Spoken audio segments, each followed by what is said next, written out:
Good morning, dear students. In our previous lecture, we studied about the chemical reactions of aldehyde and ketone, and in that we reach up to the oxidation of aldehyde and ketone. The last oxidation reaction, that is the next one, is Baeyer-Williger oxidation of ketones. Now, this is the specific reactions of ketone. This is the oxidation of ketone. Okay, here now. We are going to use oxidizing agent which is called as a peroxyacid. What is a peroxyacid? Whenever one oxygen atom is more or extra in carboxylic acid, that acid is called as a peroxyacid. So here we are taking acetone, that is as a ketone, and benzoyl peroxyacid, where you can see that C6H5C double bond OH is a benzoic acid, but whenever we add one oxygen more there, it becomes a peroxyacid. In presence of acidic medium, so what we get, oxygen get added between C double bond O and one alkyl group, so we get methyl ethanoate as a final product. This is about the oxidation. Now we will start with the reduction reactions. Now as the reducing agent changes, the product of the reaction also changes here. So the first reaction is Mirvin-Pondov-Verley reduction. Shortly we can call it as a MPV reduction reaction also. Here aldehydes and ketones, they get reduced to alcohol, where we use reducing agent aluminium isopropoxide in presence of, or we use solvent isopropanol. Okay, this reaction is reversible and which is called as a Oppenauer oxidation reaction now, but it is not needed, it is not in your syllabus, so we just talk about the MPV reaction. So you can see that the first reactant that we used here is a ethyl methyl ketone, that is a common name of the ketone. In presence of this aluminum isopropoxide and isopropanol, what happened here? C double bond O get reduced and it becomes CHOH, and we get a 2-butanol as a product. The next reducing agent is zinc amalgam and concentrated HCl. So the reaction's name is a Clemmensen reduction.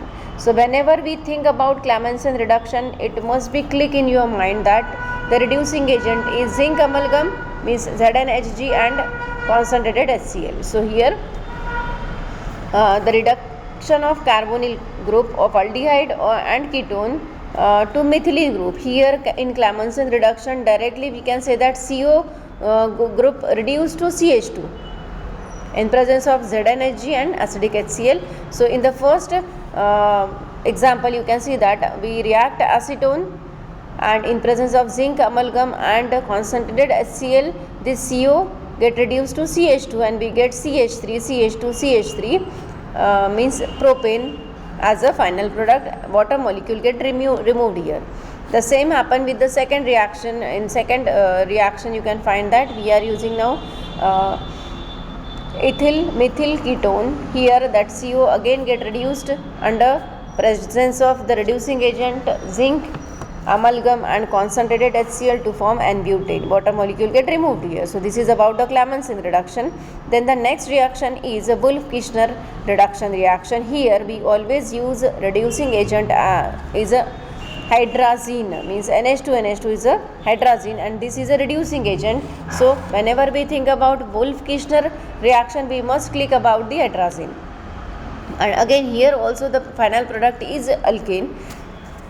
So when aldehyde or ketone is heated with hydrazine in presence of base like potassium alkoxide, reduction of carbonyl compound takes place to form corresponding alkane. Means suppose we are taking the acetaldehyde where 2 carbon atoms are present. So here in presence of hydrazine we always get ethane containing 2 carbon atom, because our reactant or first initial compound is having 2 carbon atoms. So here this acetaldehyde reacts with hydrazine. Here condensation reaction means a small water molecule removed here, oxygen from acetaldehyde and 2 hydrogen atom from hydrazine get removed in the form of water molecule, and we get the compound where you can see CH3 CH double bond and NH2.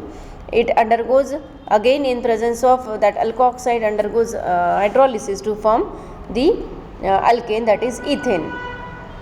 The same reaction where we are using now acetone. So in acetone you can find that 3 carbon atoms are there. So in the product we get a 3 carbon containing alkane. Here reducing agent is again nitrazine. We can directly write down the product. Okay. So and what nitrogen is also get removed in the second hydrolysis reaction. So this is about the Wolff-Kishner reduction reaction. The last reduction reaction is by involving metal hydrides. Metal hydrides like lithium aluminum hydride, that is LiAlH4, or sodium borohydride, that is NaBH4. This metal hydride reaction you already studied in previous chapters also.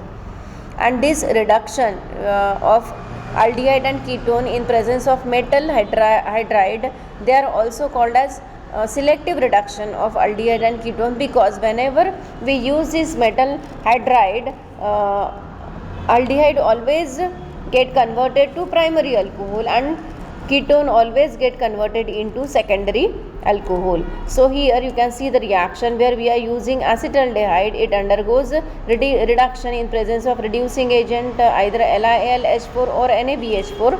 So we get the product, that is alcohol, primary alcohol. So we get ethanol as a product. In the second reaction we are taking ketone, that is acetone, and in presence of these metal hydride it get converted to secondary alcohol, that is 2-propanol. Lithium aluminum hydride is a strong reducing agent as compared to sodium borohydride. Okay, so this is all about the reduction reactions of aldehyde and ketone, and here we come to end of the unit number 3. Thank you.